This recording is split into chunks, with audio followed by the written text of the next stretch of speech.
नमस्कार दोस्तों, आज की कहानी का नाम है जंगल में दंगल। पाताल में सांपों का सर्पदेश, जहाँ सांप मानव व्यवस्था की तरह रहते थे। मैं शिवाला हूँ, वही जिसे महाराज ने देश से निकालने का हुक्म दिया था। अब मैंने प्रमाणित कर दिया है कि मैं सब देश का सिंहासन का वास्तविक उत्तराधिकारी हूँ, और यह सब इच्छाधारी सर्प तोसी के षड्यंत्र से हुआ। मैं इस वर्षों तक वनों में भटकता रहा। मैं राजघराने का कायर और अयोग्य युवराज नहीं हूँ। राज दरबार में मैंने युद्ध में तोसी को पराजित करके साबित कर दिया है कि मैं ही इस सिंहासन का उत्तराधिकारी हूँ। वचन के अनुसार तोसी अब 20 वर्ष तक वनवास भोगेगा, और तोसी के साथ जिन्होंने भी षड्यंत्र करके मुझे राजगद्दी से वंचित किया है, उन्हें दंड दिया जाएगा। मैं हुक्म देता हूँ कि तोसी के गुरु नाग बाबा को बंदी बना लिया जाए। नाग बाबा के आश्रम में कालू जिन तुम्हारे कंधों पर अब एक जिम्मेदारी है। जब तक घायल टनी स्वस्थ नहीं हो जाता, तुम उसकी रक्षा करोगे। तुम टनी को लेकर अज्ञात महल में पहुंच जाओ, और मैं परिस्थितियों का सामना करूंगा। यदि मैं सर्पदेश की व्यवस्था से मुंह मोड़कर चला गया तो सर्पदेश का अनिष्ट होकर रहेगा, और मेरे प्रति सर्पदेशवासियों का विश्वास उठ जाएगा। मेरे लिए जानना अत्यंत आवश्यक है कि शिवाला ने किस छलबल से तोसी को पराजित किया और कैसे टनी को पराजित किया। जब मुझे तुम्हारी आवश्यकता पड़ेगी तो तुम्हें बुला लूँगा। जो आज्ञा नाग बाबा। कालू टनी को लेकर अज्ञात महल की ओर चल पड़ा। अज्ञात महल नाग बाबा का बनाया एक अदृश्य महल था, जो जल के भीतर था। टनी को अज्ञात महल में पहुंचाने के बाद वेदराज आपने टनी के स्वस्थ होने का क्या प्रयत्न किया। यदि टनी की मूर्छा टूट जाती है तो उसे एक विशेष बूटी का सेवन करा दिया जाए। बूटी कालू लेकर आ गया है। मैंने कालू को सब समझा दिया था, बाकी ईश्वर की कृपा। तब सैनिक आश्रम में आ गए।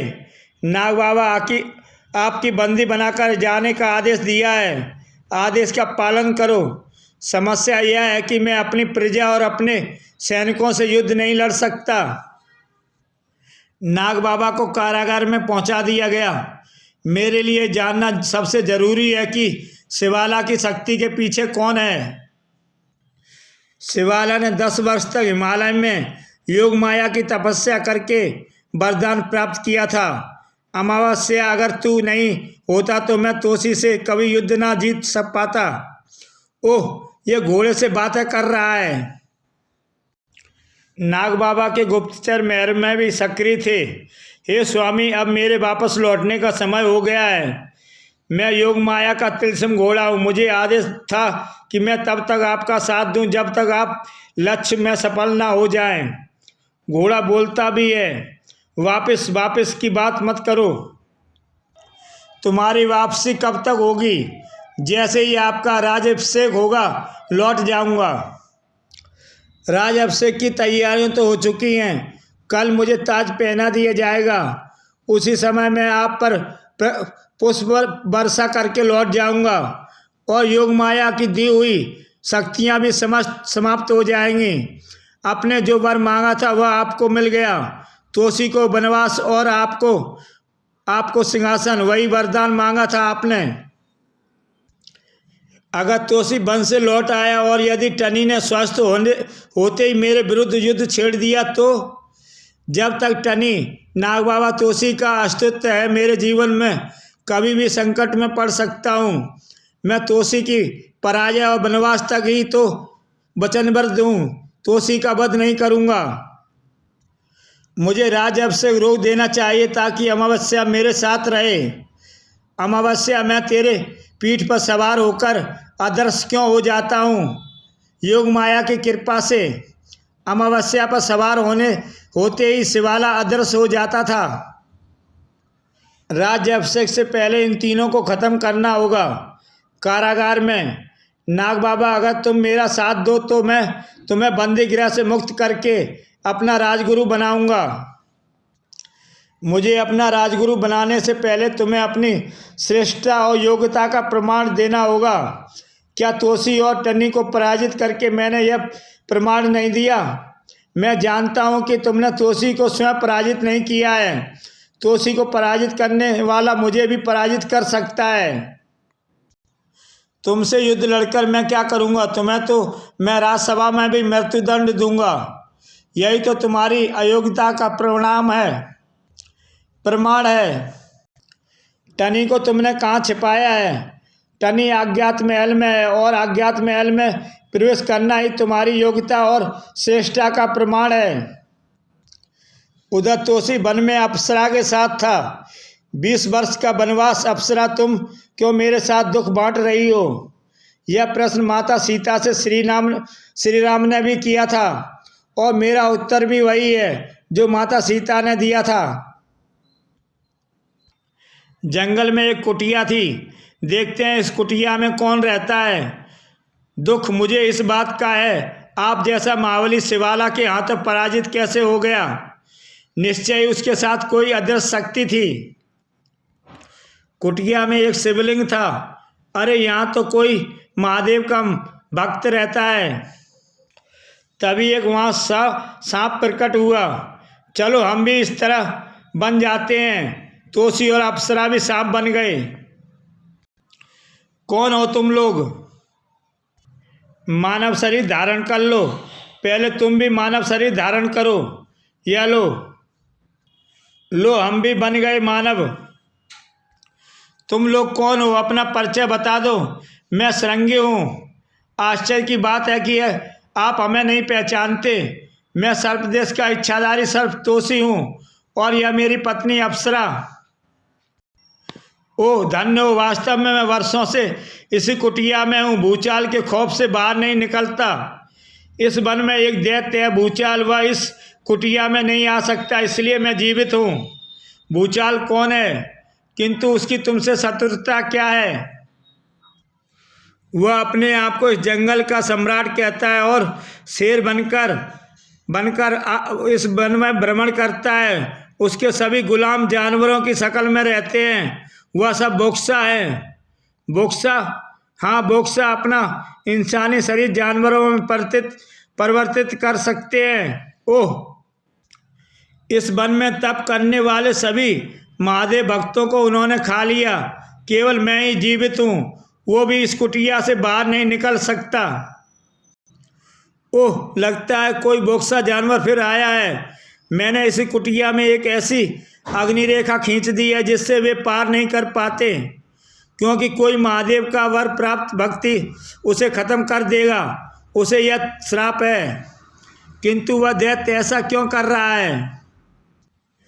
और जो कोई उसका वध करेगा वह पृथ्वी पे महादेव के दर्शन करके वरदान प्राप्त करने में सक्षम हो जाएगा। मैं देखता हूँ ये कौन सा बोक्सा जानवर है। तोसी कुटिया से बाहर आ गया। सामने एक नहीं 4 खुखार भेड़िया मंडरा रहे थे। चारों भेड़ियों के शरीर में तीर तो घुसे, परंतु पुनः बाहर निकलकर गिर पड़े। ओह, ये क्या हो रहा है? बोक्साओं को शस्त्रों से नहीं मारा जा सकता, वह शक्ति इन्हें बचा लेती है। यह शक्ति इन्हें भूचाल से मिली हुई है, तब इन्हें कैसे मारा जा सकता है? यदि इनकी दुम का बाल तोड़ दिया जाए तो ये पुनः जानवर नहीं बन सकते, अपने असली रूप में आ जाएंगे और असली रूप में आते ही इनका वध किया जा सकता है। यदि ऐसा है तो मैं स्वयं अपना रूप बदलकर शेर बन जाता हूँ। तोसी शेर बन गया। शेर बने तोसी ने चारों भेड़ियों पर आक्रमण कर दिया। चारों की पूंछों के बाल उखाड़ने में तोसी ने विलंब नहीं किया। देखते ही देखते चारों इंसानी रूप में प्रकट हो गए। कौन हो तुम? हमें क्षमा करो, हम पर रहम करो। इस वन में शेर तो केवल भूचाल ही बन सकता है। तुम कौन हो? बोक्सा हो या शेर बन गए? आज के बाद इस जंगल में मेरी हुकूमत चलेगी, क्योंकि मैं भूचाल से बड़ा दैत्य और बोक्सा हूँ। जाओ, भूचाल को यह संदेश दे दो कि अब यहाँ मेरी हुकूमत कायम हो जाएगी। चारों मानव चले गए। हे राजन सर्पदेश के सम्राट, लगता है भूचाल का अंत अब निकट आ गया है। किंतु क्या? भूचाल को आप केवल द्वंद्व में ही मार सकते हैं, शस्त्रों का उस पर असर नहीं होगा। और द्वंद्व में उसे इसलिए नहीं पराजित किया जा सकता क्योंकि जो भी उसे द्वंद्व लड़ेगा वह उसके सामने आते ही अपनी आदि शक्ति गवा बैठेगा। वह आदि शक्ति भूचाल उसे खींच लेता है, जो भूचाल में आ जाती है। अप्सरा, तुम यहीं इस कुटिया में रहो। मुझे विश्वास है कि भूचाल इस समाचार को पाने के बाद यहाँ अवश्य आएगा। भूचाल की गुफा में चारों बॉक्सर पहुँचे। इस वन में एक और राजा आ गया है। क्या? उसने हमारी पूंछ के बाल उखाड़ दिए। महाबली भूचाल, अब हम कभी जानवर नहीं बन सकते।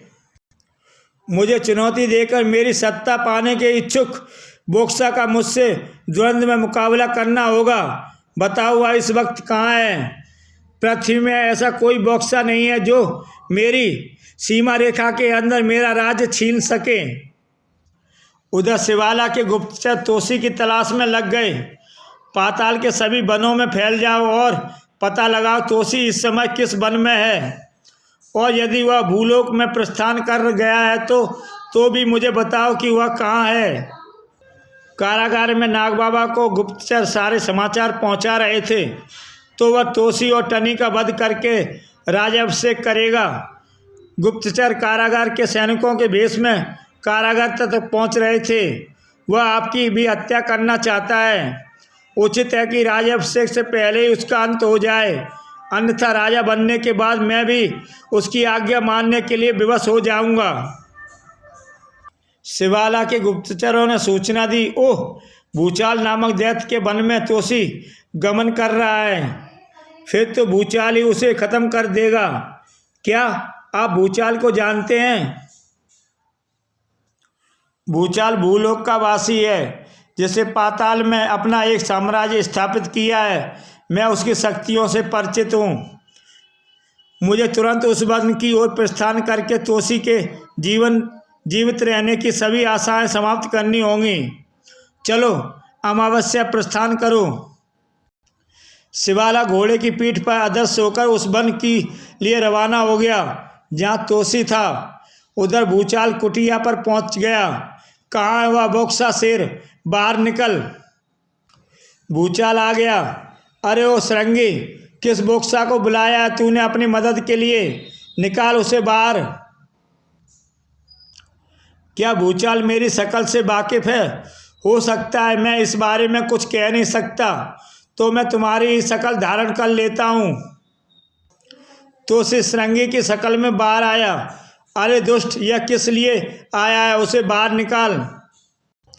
यहाँ मेरे अतिरिक्त कोई नहीं है। मैं स्वयं बोक्सा बन गया हूँ। अब मैं इस वन का राजा बनूंगा। हाँ, तू बनेगा राजा। वीर है तो द्वंद्व के लिए तैयार हो जा। मैं द्वंद्व के लिए तैयार हूँ। इसे द्वंद्व में मैं मार दूंगा तो महादेव का यह अंतिम भक्त भी मारा जाएगा, और फिर इस वन में कोई शिव भक्त नहीं रहेगा। इस पूर्णमासी को अब हमारा फैसला हो जाएगा।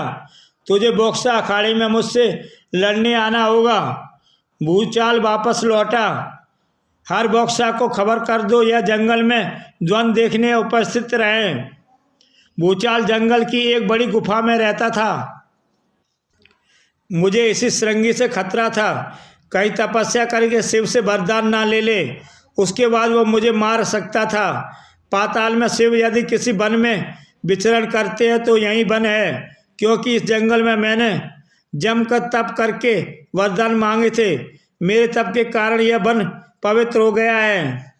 तभी एक बोक्सा ने खबर दी, वन की सीमा में एक घोड़ा आ गया है, उस पर कोई सवार नहीं है। उसे पकड़कर ले आओ, हमारे काम आएगा। शिवाला घोड़े पर अदृश्य सवार था। भूचाल के वन रक्षक अपने आप इस घोड़े को पकड़कर उसके पास ले जाएंगे। तभी दो बोक्सा आए। लगता है यह उनके रक्षक हैं। दोनों ने घोड़ा पकड़ लिए। बड़ी आसानी से हाथ आ गया। घोड़ा है बहुत उत्तम नस्ल का।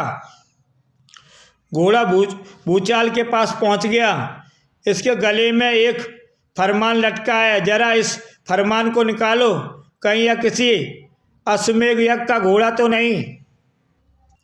भूचाल ने फरमान पढ़ा, भूचाल, तुम्हारे वन में इच्छाधारी सर्पतोषी भ्रमण कर रहा है। वह तुम्हारे वध के लिए यहाँ आया है। अगर तुमने उसे जीवित छोड़ दिया तो वह तुम्हें खत्म कर देगा।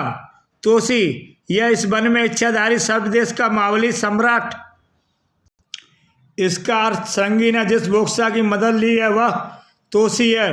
वह शेर बन सकता है और अपनी इंसानी शक्ल में भी बदल सकता है। तो मेरा द्वंद्व तोषी से होने जा रहा है। ऊंट अगर पहाड़ के नीचे आ ही गया है तो पहाड़ को क्या चिंता, ऊंट को ही झुकना पड़ेगा। हा, इस वन में तुम्हारे द्वंद्व लड़ने से एक बात तोषी बच ही नहीं सकता, फिर तो पूरे पाताल का विजेता बन जाऊंगा। लेकिन यह संदेश किसका है? घोड़ा किसने भेजा है हमारी तरफ से एक संदेश लिखकर? इसके गले में टांग दो और इसके सीमा से बाहर छोड़ दो। भूचाल ने संदेश दे दिया, यदि तुम्हारा संदेश सही है और मैं तोषी का वध कर डाला तो तुम पृथ्वी पर मेरे सबसे परम मित्र कहलाओगे। इस पूर्णमासी को हमारा द्वंद्व युद्ध होगा। घोड़े के गले में संदेश टांगकर घोड़े को सीमा के बाहर भेज दिया। शिवाला ने फरमान पढ़ा, पूर्णमासी की रात में यह दंगल देखने अवश्य आऊँगा। पूर्णमासी की रात अप्सरा की रक्षा आपके सुपुर्द कर रहा हूँ। जब तक भूचाल से मेरा द्वंद्व चलेगा अप्सरा की रक्षा करना। तोषी श्रृंगी बनकर बोक्सा के अखाड़े में पहुँच गया। पूरे उत्सव का दृश्य था। मैं आ गया भूचाल। यह दंगल आज संसार का सबसे बड़ा दंगल होगा, जो बड़ा निर्णय करेगा कि कौन पृथ्वी का सर्वश्रेष्ठ योद्धा है। दोनों युद्ध के लिए तैयार हो गए। मेरे शरीर के ऊपर से इच्छाधारियों, सब बाहर निकलो। सब इच्छाधारी बाहर निकल आए। केवल अदृश्य ध्वज दंगल में रहकर मेरा साथ देगा। दंगल के चारों तरफ आग जला दी गई। अब इस आग से ना तू निकल सकता है ना मैं, और अगर आग तक धधकती रहेगी जब तक हम में से एक मारा जाएगा। मैं जानता हूँ तू श्रृंगी नहीं तोषी है और अब मेरी आगदानी में फंस गया है। भलाई इसी में है कि तू अपना स्वरूप में आ जा, अन्यथा संसार यह कभी जान नहीं पाएगा कि किसने किसको मारा। तो फिर मुझे अपने रूप में आ जाना चाहिए। तोषी अपनी शक्ल में आ गया। तोषी बॉक्सा लोगों, यह तोषी है सब देश का इच्छाधारी हो। अब मैं इसे मारकर पाताल विजेता बन जाऊंगा। अमस्ता घोड़ा भी दंगल स्थल पर अपने सवार को लेकर पहुंच गया। अगर भूचाल मारा गया तो किंतु अप्सरा इस समय कहाँ है? एक बॉक्सा ने शिवाला को बताया, यह तोषी इस श्रृंगी की मदद के लिए आया है, जो यहाँ से निकट ही एक झोपड़ी में रहता है। दोस्त, मुझे बताओ वह कुटिया कहाँ है? मैं तुम्हें सोने की मोहरें दूंगा। आओ बताता हूँ। उधर द्वंद्व शुरू हो गया। तू जितने जानवरों का रूप बदलना चाहे बदल ले, मैं भी अपने रूप बदल लूँगा और हर बात तेरी आधी ताकत मुझ में आ जाएगी। भूचाल हमारा राजा जीतेगा। भूचाल भूचाल भूचाल ने तोषी को उठा लिया। देखो इस मावली को मैं अब आग में फेंकता हूँ। तभी अदृश्य ध्वज ने हमला कर दिया। ठाक। भूचाल को अब दो तरफ से मार पड़ रही थी। उफ, कौन मार रहा है? कैसी रही भूचाल? तेरे अंदर उसकी आधी शक्ति आ जाती है जिसे तू देख सकता है। भूचाल बेहोश होकर गिरा। तोषी ने भूचाल को हाथों पर उठाया। देखो, आज से यह वन बोक्साओं से मुक्त हो जा रहा है। भूचाल आग में गिरा। भूचाल का आग में देह दहन हो गया। आग बुझते ही तोषी ने बाणों की बरसात शुरू कर दी। अब तुम्हें खत्म करने के लिए मेरे बाण ही काफ़ी होंगे। समस्त बोक्सा मारे गए। तोषी पंछी बनकर उड़ा। अब मुझे श्रृंगी को यह सुखद समाचार देना चाहिए। वहाँ मेरी अप्सरा प्रतीक्षा कर रही होगी। कुटिया में श्रृंगी दम तोड़ रहा था। वो श्रृंगी अप्सरा कहाँ है? हे राजन, अप्सरा को शिवाला ले गया है। मैं अब कुछ पल का मेहमान हूँ। शिवाला को योग माया की शक्ति प्राप्त है। उसके पास योग माया का अमावस्या घोड़ा है। शिवाला की योग माया शक्ति ऐसे किसी भी प्राणी को पराजित कर सकती है जिसे महादेव के दर्शन हुए हो ना हो। इसी कारण पराजित हुआ। ओह, पर वह गया कहाँ? आप उससे युद्ध लड़ने से पूर्व महादेव के दर्शन करें। भूचाल का वध करने के बाद महादेव अवश्य इसी वन में आपको दर्शन देंगे। मैं अपना सारा तप आपको देता हूँ। आप यहाँ स्थापित शिवलिंग पर महादेव की आराधना करें और दर्शन पूर्व कदापि शिवाला से युद्ध करें। परंतु मैं वनवास का त्याग नहीं कर सकता। शिवाला का उद्देश्य है आपका वध करना। वह स्वयं इसी वन में आपसे युद्ध लड़ने आएगा। श्रृंगी ने दम तोड़ दिया। ओह, अब मेरे प्राण शरीर त्याग रहे हैं। तोसी महादेव की तपस्या में बैठ गया। ओम नमः शिवाय, ओम नमः शिवाय। इसी के साथ दोस्तों ये कहानी यहीं समाप्त होती है। जय हिंद।